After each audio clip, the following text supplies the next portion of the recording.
आमच्या मागण्या मान्य करा, नाहीतर खुर्च्या खाली करा. आमच्या मागण्या मान्य करा, नाहीतर खुर्च्या खाली करा. कोण म्हणतो देणार नाही.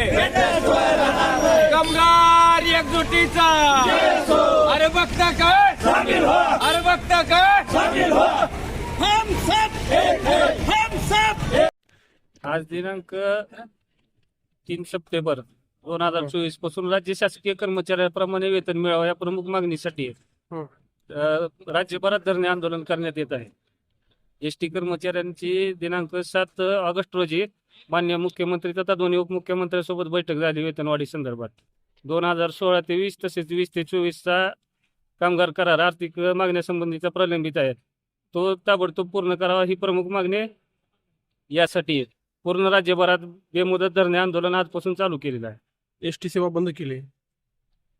धरणे आंदोलनाला पाठिंबा म्हणून उत्स्फूर्तपणे चालक, वाहक तसेच यांत्रिक कर्मचारी व सर्व आमचे जे काय इतर विभागीय कार्यालयातील कर्मचारी असतील त्यांनी याला पाठिंबा म्हणून सोबत आलेले आहेत.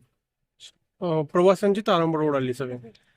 त्याबद्दल प्रवाशांचे राज्य शासनासोबत या संदर्भात 2 महिन्यापासून चर्चा चालू असून शासन गांभीर्याने घेत नसल्यामुळे हे आज वेळ आली. पण सण आता गणेशोत्सव समोर आलेला आहे, तर असं वाटत नाही का की बाबा आता येणाऱ्या जाणाऱ्यांची संख्या वाढलेली आहे या ठिकाणी आणि हे तुमचं आंदोलन चालू आहे.